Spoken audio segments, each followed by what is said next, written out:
General Order Number 3, the Juneteenth order. The people of Texas are informed that, in accordance with a proclamation from the Executive of the United States, all slaves are free. This involves an absolute equality of personal rights and rights of property between former masters and slaves. And the connection heretofore existing between them becomes that between an employer and hired labor. You can imagine the burden lifted from these people, the men, the women, the children that knew that they were chattel, property, and now understanding that they were free. But the question that was lingering was, what did freedom look like? The slaves built this country. They had a sense of who they were. They very quickly built a sense of community. To what degree have we actually achieved the absolute freedom that Juneteenth promised? Ignoring these painful histories doesn't mean that they don't still influence us. We stand on the shoulders of those that came before us, and we need to honor their memory by telling their story. Juneteenth, 1865 to 2021. Galveston, Texas, a place known for tourism and quick getaways. But it's the history which happened here that impacts us all today. African slaves were brought here on ships in the 1800s. But even after the slave trade ended, slavery here did not. It was 1865, June 19th, now known as Juneteenth, when Union soldiers arrived and told slaves they were free. It came 2 years after President Abraham Lincoln announced slavery had ended in the United States. And we should remember this important date, June 19, 1865, represents the evolution of our country to a more perfect union. We were not perfect in 1528, 1619, 1776, 1865, or even the day in 2021, but we're moving, hopefully, to a more perfect union. Juneteenth is directly related to the history of the Civil War and the emancipation of enslaved people in the Confederacy. Juneteenth is important for Texas because that is when enslaved Texans learned they were free and that the Confederacy had fallen. So we're standing in the 2200 block of the Strand Historic District in Galveston. This was the heart of the commercial district, and at one time Was the largest city in Texas. the largest enslaver also lived here in Galveston. They owned 7 plantations, 4 in Brazoria County, 2 in Matagorda County, and 1 in Fort Bend. Texas was this safe haven for slavery. They did what they call the running of the slaves. That was basically moving their slaves to Texas, because there was no Union presence in Texas. When Lincoln issued the Emancipation Proclamation, he knew that that would not immediately end slavery, and it didn't. And the reason is fairly simple. The Confederate States of America had formed its own country. They elected their own president. Confederate states printed their own money, which is why the Confederacy and the United States went to war. The United States' goal at the beginning of the war was just to restore the Union. The first war goal was not to emancipate the enslaved population. And there were all these myths and stories about what happened and why it took 2.5 years for the word to reach Texas. Plantation owners in Texas were well aware of the Emancipation Proclamation, but they ignored it. What they cared about was maintaining the agrarian economy in Texas, and that was solidly based on cotton. And to maintain that, they needed slave labor. General Gordon Granger was on his way to Texas. Most of the Texas authorities had a pretty good idea what he was coming to Texas to do. Granger was in Texas for about a month. He sent his troops. There were white soldiers and black soldiers. Plantation to plantation, making the announcement. Those black soldiers are people who especially helped shift the Union war goals from a war to restore the Union into a war of emancipation. It was personal for them. They went over to the old Custom House on 20th Street to the Courthouse Square, from the Courthouse Square to the Colored Church on Broadway, which was Reedy Chapel. Some of the dock workers were among the first to get the word, and so the celebrations began. Give us a sense of what it must have been like for slaves on Juneteenth when they heard that message. You know, that was something that was almost like going to heaven. The celebrations, just to be so excited to taste that freedom. The initial celebrations, there would be prayer services looking back at our journey in this country and what we had to endure in bondage. And the people,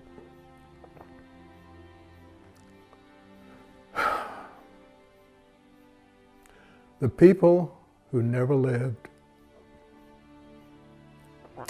to see that day.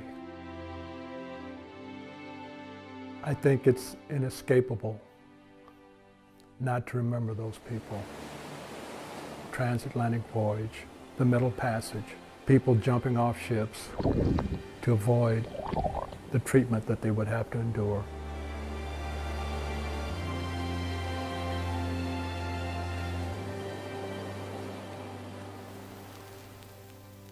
You know, and old Marshall didn't tell you, it was free. He didn't tell you that? No, he didn't tell you. I think now they said they wait them 6 months out of that, 6 months, and turn them loose on the 19th of June. That's why, they celebrate that day, colored folks. Celebrate that day. One of the quotes that I'm most fond of is from a former slave named Felix Haywood. Slavery could make you free, but it couldn't make you rich, because a lot of slaves thought that now that they were free, they would be rich, just like the white man. You think about the elation, the trepidation of enslaved people not knowing what their future holds and being enslaved and bondage being lifted from their backs. And there was one narrative about one slave who got the word, and his sister said, brother gave a whoop and ran away, and I never saw him again. Was the South ready to free slaves? No, we know that. Even though the order indicated the enslaved were free, if you look at the last sentence, it gives some instructions of what they can or cannot do. The freedmen are advised to remain quietly at their present homes and work for wages. They are informed that they will not be allowed to collect at military posts and that they will not be supported in idleness either there or elsewhere. When you're told you're free, you're thinking that, oh, I can live my life. But it wasn't like that. On one hand, you were free by name, but the actual reality of freedom, you were not fully experiencing it. There were a lot of very frightened former slaves, and a lot of them stayed on the plantation. They laid the bricks in the downtown area here where we stand on many of these buildings. Not only laid the bricks, but made the bricks.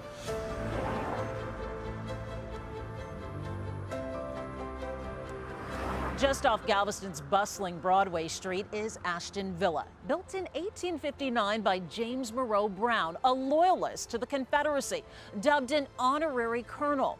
Brown was also a wealthy banker, architect, and mason who designed what's believed to be Texas' first all-brick house, a palace with bricks all laid by slaves.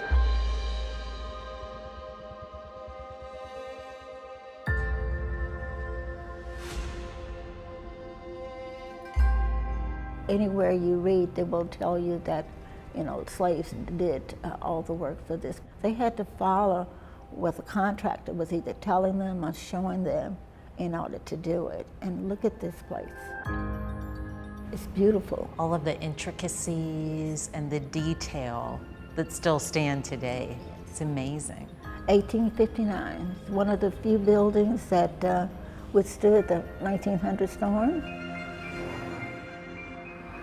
Ashton Villa was saved from demolition in 1970. The historic home, now an event space, is operated by the Galveston Historical Foundation and home to the island's annual Juneteenth celebration.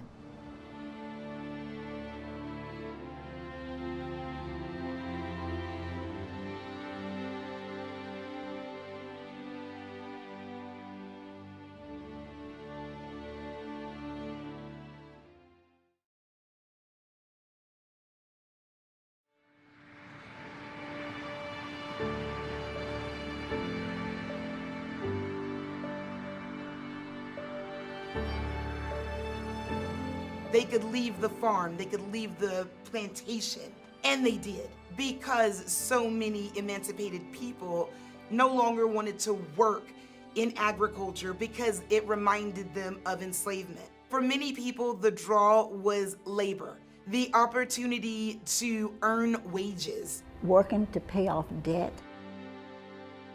The debts were never paid off. There were a lot of things that still kept the freed people suppressed. And that's why a group of them ended up in your hometown, in Houston. So they marched to Houston. The black population of Houston boomed. They began to build homes in the part of Houston known as 4th Ward. Houston was divided into 6 different wards at the time. And so the land in that area of 4th Ward happened to be very low and flood prone. It wasn't land that was coveted by white Houstonians at the time. When you look at the bricks of Freedmanstown, that brick is a symbol of foundation. That brick was a symbol of hope. The brick was theirs. They made the brick, they formed the brick, shaped the brick, they laid the brick. They stood on the brick. Iconic housing of Freedmanstown was the shotgun house. There was a door in the front and then a door in the back.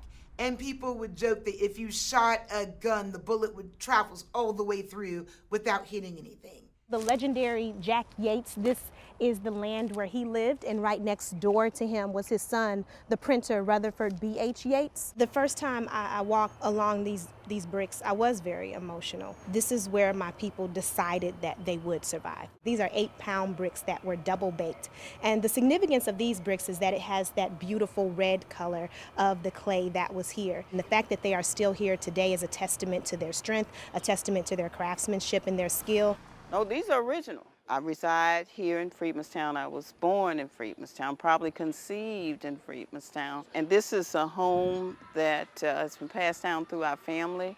I'm like the 5th generation. And the family operated a ice business and just drove through the community selling blocks of ice. They did their best to gain property and to support their communities. The wards in Houston functioned a little bit like small towns. 3rd Ward develops a black community. 5th Ward develops one early. The black community of 3rd Ward begins to develop around what we today call Emancipation Avenue, but that back then was Dowling Street, which was actually the name of a Confederate. Dowling is really the center of old black 3rd Ward. And one of the reasons for that is the creation or the purchase of Emancipation Park. And it's the first public space owned by black people in the state of Texas. With newfound freedom came new challenges, including the fight to be seen as equal. Freed men and women did more than survive. They built a legacy. And it is right here, Emancipation Park, in Houston's historic 3rd Ward. Emancipation Park was always a place to celebrate. 2 black church congregations fundraised to buy the park. For them, the memory of Juneteenth would have been very fresh. They were someone else's property less than a decade earlier. I'm the great-great-granddaughter of Jack Yates. He was instrumental in purchasing Emancipation Park, where the free slaves celebrated Juneteenth. One of the most famous families in Reconstruction era Houston were the Yates family. He was free. However, his wife and children weren't. So he came to Texas and entered back into slavery so that he could be with his family. They were brought here to continue to be slaves. Once freedom came again, he knew what that tasted like. He knew what that felt like. So he took his family and moved to Houston to start a brand new life. Jack Yates actually began helping and teaching and helping them to learn, because at that time, you know, slaves weren't supposed to read or write. He was a wage laborer as his day job, and at night preach near the Buffalo Bayou in Houston. And then gradually they were able to build their own church. I'm a member of Antioch Missionary Baptist Church and have been all of my life.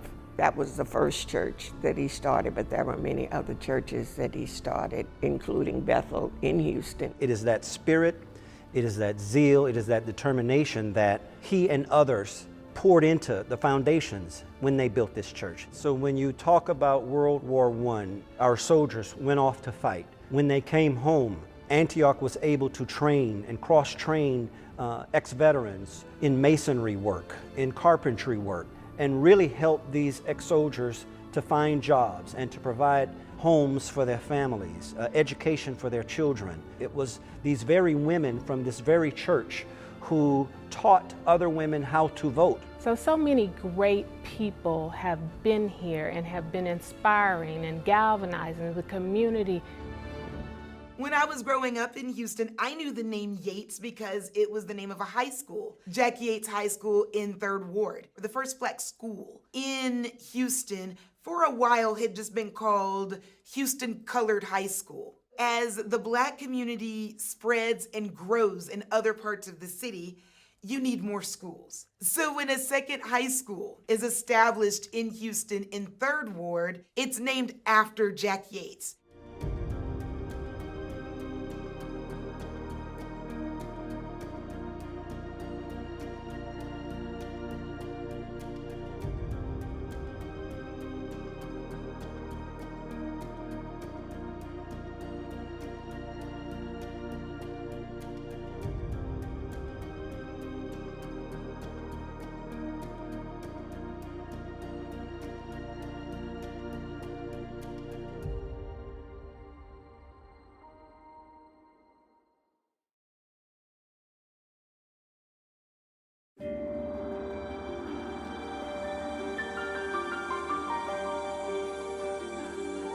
A massive mural in Galveston's tourist-heavy Strand district depicts the long journey to absolute equality. Expand the narrative of Juneteenth to tell a more full story of our shared American history. The things that have been invisible are becoming visible, and the stories that have been hidden are being discovered. Galveston Historical Foundation member and Hitchcock-born businessman Sam Collins made it his business to have Galveston's history on display.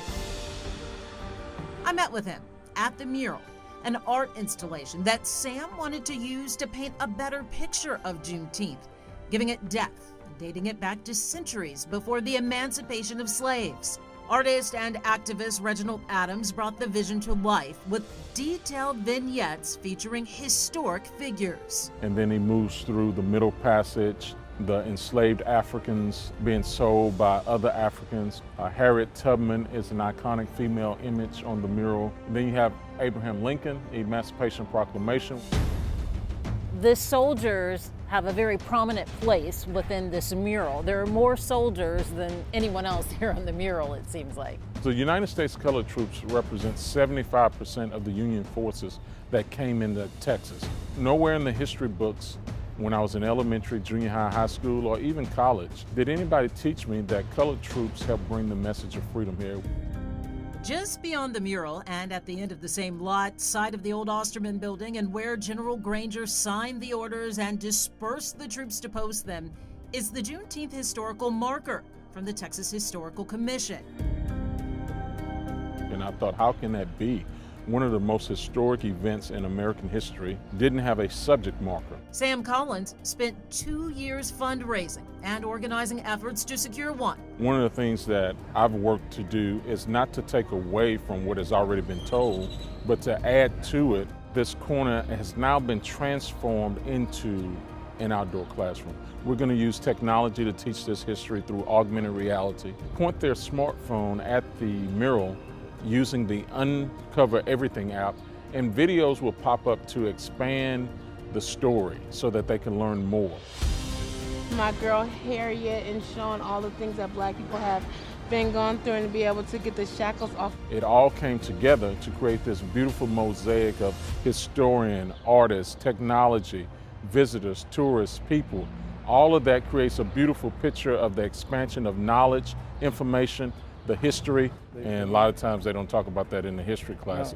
So we got to get them in the picture, not just him by himself. There we go. Yes, sir. His spirit and actions are one and the same, starting with the marker and now this mural. Hopefully, individuals will wake up a desire for self-discovery and discovery of history that maybe was not taught in the classroom, so now they come to the outdoor classroom.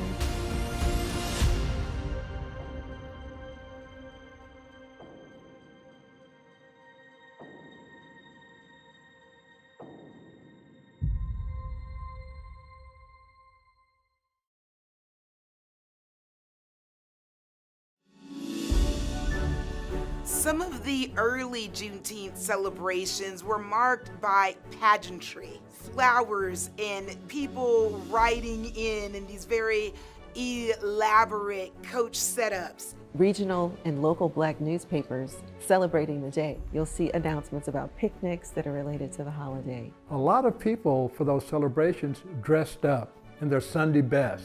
They would just be joyful. There would be parties, church services, you know, in a lot of the communities, whites didn't want to recognize those celebrations. If some of those former slaves had jobs, they couldn't get the day off to celebrate. A lot of the city officials said, well, you can't have your celebration in the city. And so that would push those celebrations out away from the city in rural settings, in pastures, meadows, you know, groves, wherever. They went with the flow. I guess my earliest memories of celebrating Juneteenth would be when I was a child. Juneteenth was always a big celebration in our community. Eventually you'll see the establishment of parades. We know in Houston we do have a couple of parades. In fact, Juneteenth Queen and King. Family get-togethers, community get-togethers.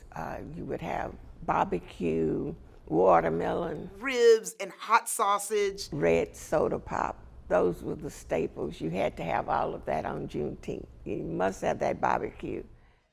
In recent years, Juneteenth celebrations continue to include parades and music, but most importantly, a focus on the food.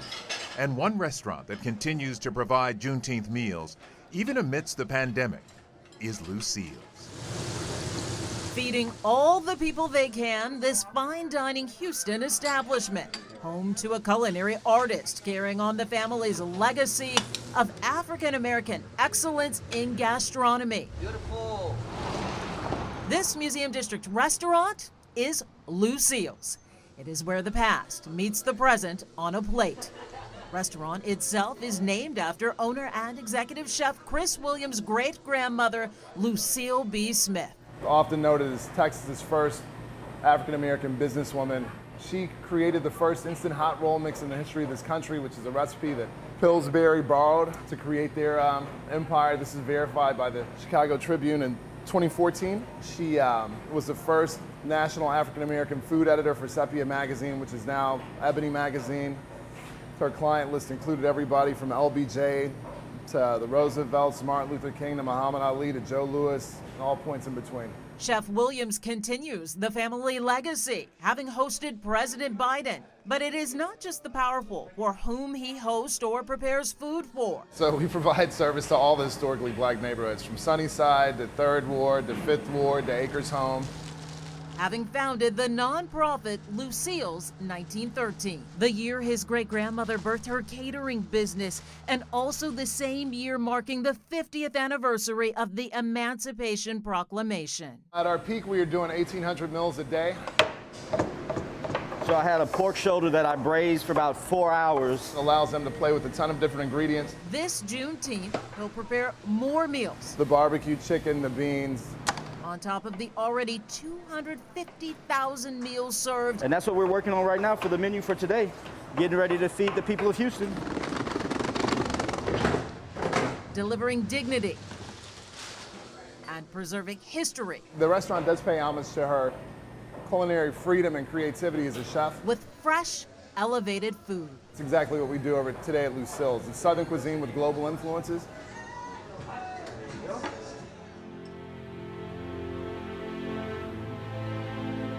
The word Reconstruction sounds good, and it started out well-intentioned, but it didn't stay, quote unquote, Reconstruction, did it? No. When we think about the period of Reconstruction, particularly here in Texas, we always have to think about the turmoil around politics. The Democratic Party was conservative. The Republican Party was liberal. 1870 15th Amendment is what makes Black men's right to vote constitutional. And this changes the political landscape of parts of the South that had large Black populations. Black men start voting other Black men into office. Some places had Black sheriffs.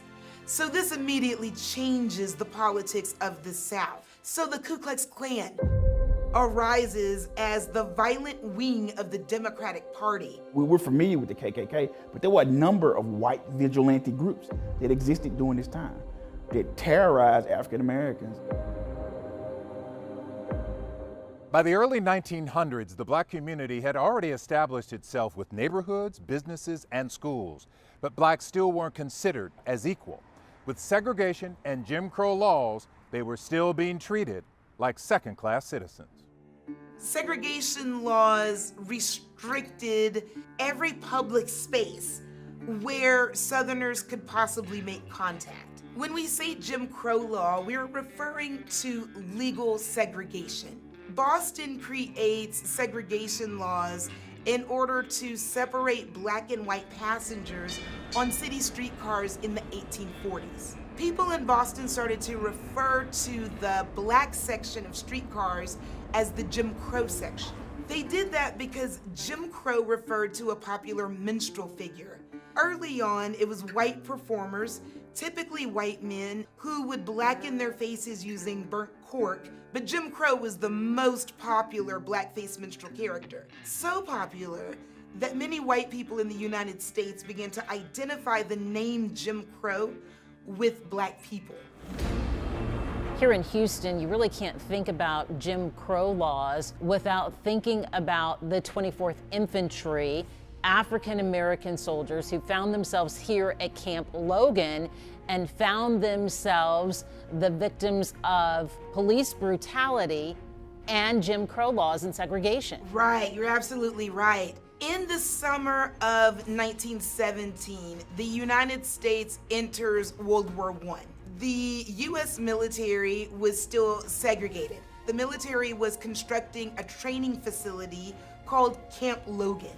So when these 700 Black soldiers show up in Houston, Jim Crow is alive and well. And you got to remember, it's a new thing. And these soldiers had fought in the Spanish-American War, had gone up San Juan Hill, had fought in the Philippines. They weren't used to being treated as second-class citizens. It all came to a head that August when Houston police officers were accused of attacking and killing one of the soldiers. Black soldiers of Camp Logan then marched from what's now Memorial Park to the city of Houston. This was a push against Jim Crow authority. Mutiny and rioting ensued. It was a strike against police brutality. 16 white people were killed, mostly civilians. 4 Black soldiers died. The deadly encounter led to the soldiers' court-martial, the largest murder trial in U.S. history. I saw the photograph of the trial. That blew my mind. Here are these 63 Black soldiers surrounded by white soldiers with fixed bayonets on their rifles. And the caption said the largest murder trial in American history. And I had never heard anything about this, nothing. In the end, 19 soldiers were hanged and all but 8 of 118 soldiers charged were convicted for their part in the Houston riot of 1917.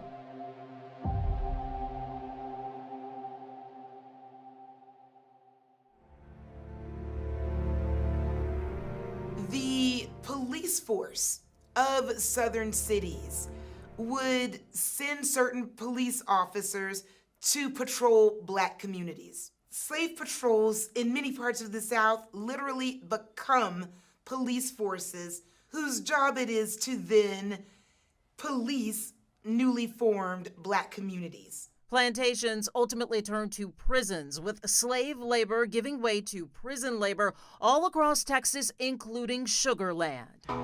This building is actually 80 years old. It was originally a prison and part of the Texas prison system. It was an extension of the Central State Prison Farm. The big brick building, known as 2 Camp, opened in 1939. It was a prison population of color, primarily African American, some Hispanic. The inmates worked the fields of the state-run farm. An inmate recalled that upon arriving at 2 Camp in 1960, he was immediately ushered out into the fields to pick cotton. At the end of a grueling day, workers would return to the dormitory, where life was often just as hard. They lived in very close quarters, actually in very hot conditions and very cold conditions. Its occupants are mostly children now, but for 30 years, this structure housed inmates.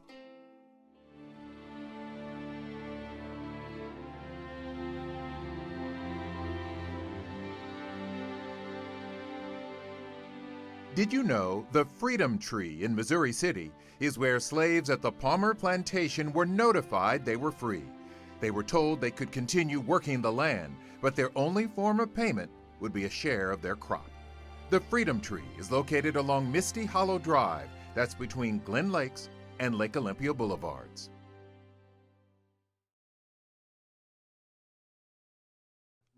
Walter Moses Burton was a farmer, sheriff, and politician who served 4 terms in the Texas State Senate.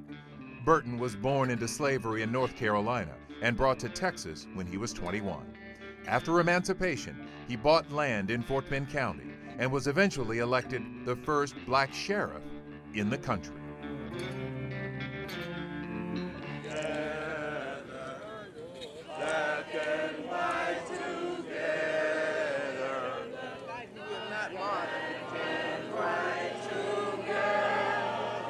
Are you registered to vote? No, I'm not. I have tried twice, and I was turned down both times. Lost my job.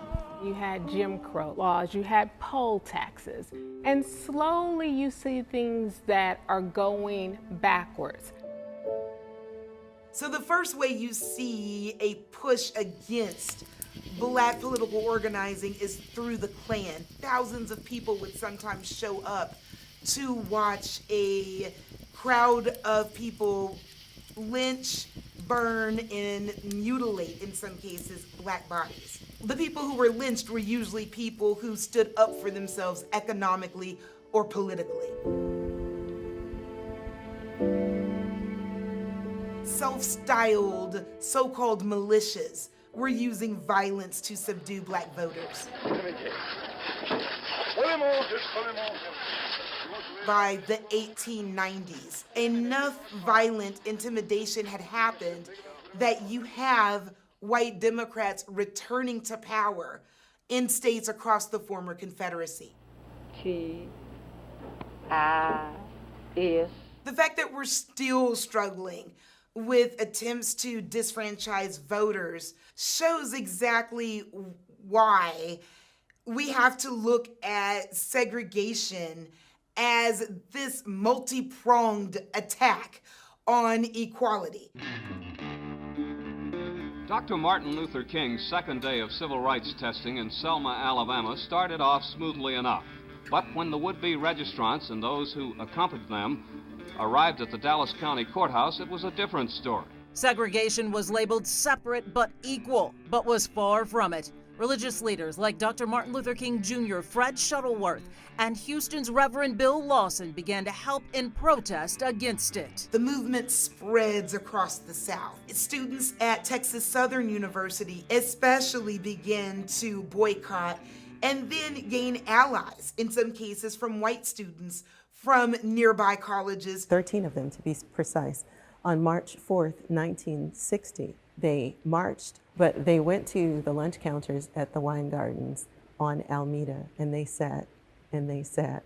And so they initiated the civil rights movement in Houston, Texas. The support and mentorship of Reverend Lawson and other folks was especially significant because in some cases, the older generation sometimes agreed more with the strategies of the NAACP who were using the courts and using the law. Because it's important to remember that technically sit-ins are illegal. They know that what they are doing could potentially put them in danger.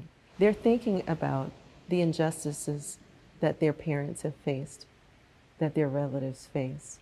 They're thinking about the injustice that they themselves are facing in a world that is supposed to be separate and equal, but is everything but equal.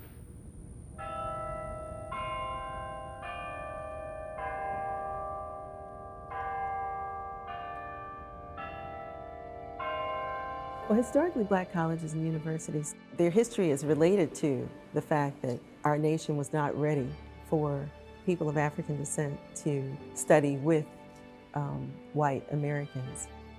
Prairie View A&M is a direct result of Juneteenth. Those individuals who heard that message that day, they went forth with the zeal and the fervor to realize what an education could do for emancipated blacks. Most importantly, now you have individuals who could not read, who could not write, that came and got remedial lessons here and could go back out into their communities to be productive people. I chose TSU because there was a sense of belonging that I felt when I walked on the campus. It felt like family, it felt like home, and it gave me a feeling of purpose and that I was destined to be here for a specific reason. And we know that Prairie View produces productive people. And that's one of the mottos here at this school, and it's very much tied back to that same group, that first generation who came here, who studied, who thrived, and sought to make their communities better. And as a little girl, to me, the building, Hannah Hall, was colossal.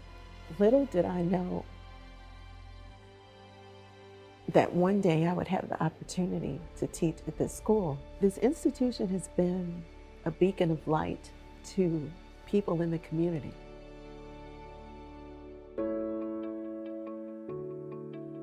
When it came to primary education, the Gregory Institute became the high school for Houston's black children in the 1870s.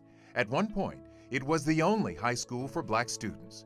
In 1871, Harris County had the largest number of black students in school in Texas, with 734 males and 760 females.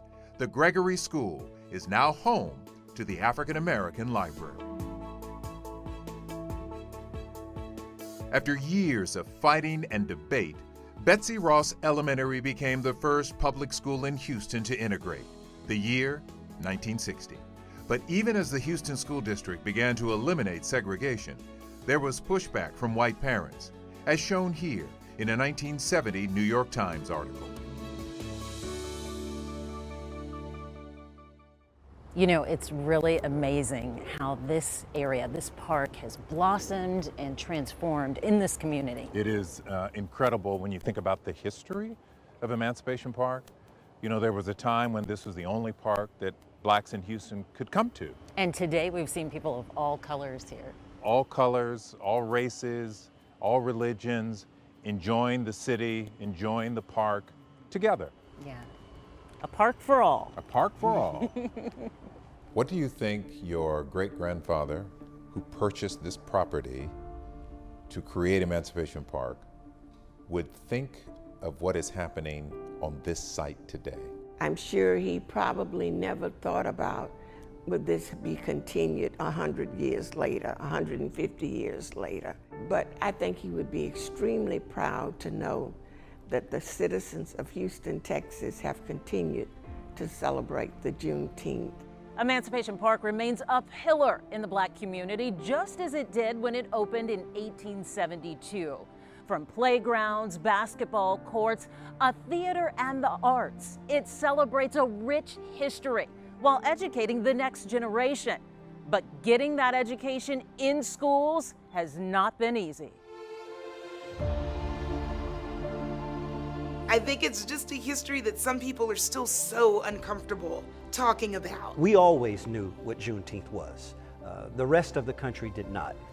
Juneteenth isn't taught in American history. Juneteenth isn't taught in our school, in our public school system. I guess within the last 30 years that I've learned really about a lot about Juneteenth. Attending segregated schools, we just didn't have a lot of information about slavery, and if it was presented, it was presented in such a watered-down way. We knew the significance of Galveston to Juneteenth, or the freeing of the slaves. Juneteenth is so important, and it's funny, I didn't learn about it fully until I got to college, and at this HBCU that I learned about it. As a former longtime educator, how important is that for students to be presented that information in their general education? It's America's history. We hear the stories of immigrants coming to the United States. We hear about why they wanted to leave or why they want to be here. And everything that happens in the United States is United States history. All Americans need to understand when and how slaves were freed in the state of Texas. I know that in my own class, when I'm teaching in the summer, I make sure that we do a focus on Juneteenth and we celebrate the day so that students are aware of the significance of the day and also of the significance of TSU in continuing the message of Juneteenth. It's a huge problem not teaching youth about the history. When you go back and you say, this didn't happen, then a young person will be like, oh, so what's their problem? That never happened. So then you create more of a division between cultures.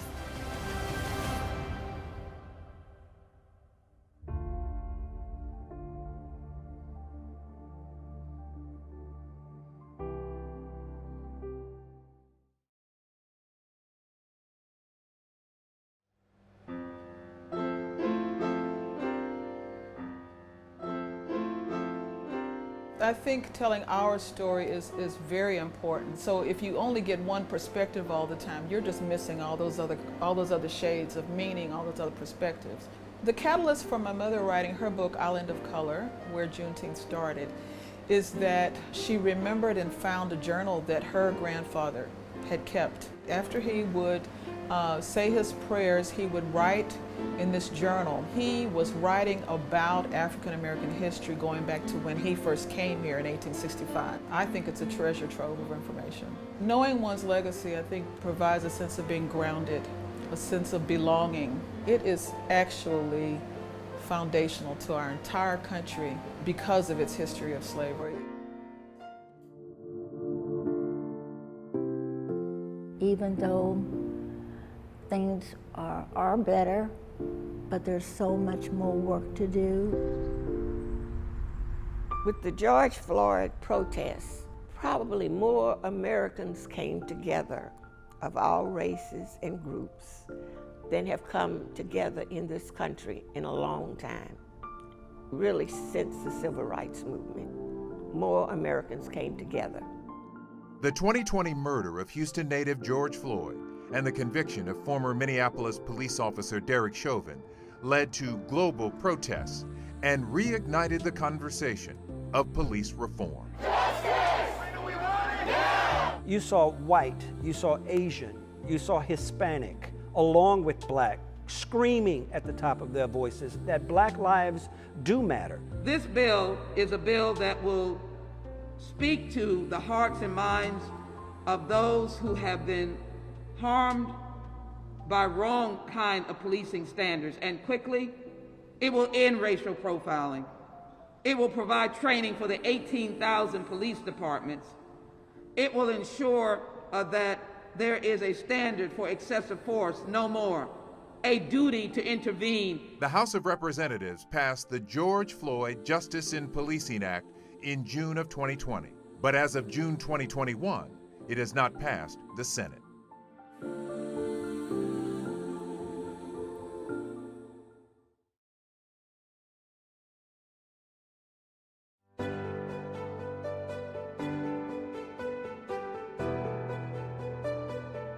Do you remember when Juneteenth became a state holiday in Texas? Yes, under the direction of State Representative Al Edwards. Mm-hmm. He worked very hard to get it to become a state holiday. I am so delighted to be in Galveston again. I'm overwhelmed at you young people who are willing to help us make Juneteenth a national holiday. May 31st, 2021, 94-year-old Opal Lee, joined by a crowd with the Juneteenth flag in tow, doing her part to push for federal recognition of the historic day. But I'm gonna make this 2.5 mile trek. I'm gonna keep on walking. I'm gonna keep on talking to Juneteenth a national holiday. Affectionately known as Fort Worth's grandmother of Juneteenth. She goes across the country every year, walking. You walked my shoes off last time. And bringing awareness to the National Juneteenth Observance Foundation. I'm wanting people to understand that it's just not a festival. There's so many more components to it. Juneteenth is recognized on the state level in almost every state. We took 1,500,000 signatures to Congress back in September, and we were so sure that we were on our way. But the push to make it a federal holiday continues. I just haven't given up. I just know it's about that time now that we're going to have Juneteenth a national holiday. This is also the location of the first documented citywide celebration of emancipation that took place in Galveston. Over 800 people started a march at the old Galveston courthouse, and they marched here to the Colored Church on Broadway, Reedy Chapel AME Church. In 2019, U.S. Representative Sheila Jackson Lee and U.S. Senator John Cornyn authored a bill for a federal study of the Emancipation Trail. It is a proposed 51-mile route from Galveston to Houston, marking the journey of Black families sharing the news of freedom. And it is based on research by Naomi Mitchell-Carrier. It will be a heritage tourism attraction with sites along the way where people can stop and learn the history of those sites, the stories behind them. I would like to welcome everybody to the oldest Black Baptist church in the state of Texas. The next steps for becoming a trail includes public input for the various locations, but the COVID-19 pandemic put a hold on it. It is amazing, the history here in our backyard, and it's history you can experience anytime. From Galveston to Emancipation Park, your journey starts now. It's more than a hashtag. It's more than you just posting something on social media to recognize it. Whether it be volunteering at a local Black organization or just reading about Black culture and Black history, it's important to equip yourself with those resources to make sure that we're all coming together as one people. My ancestors decided that they were going to build institutions, learned institutions, they were going to build religious institutions where we could worship, and they was going to provide a means for their family, no matter how tethered, no matter how abused. We have to tell the story. If we forget our history, then our future is not a future at all. It belongs to someone else.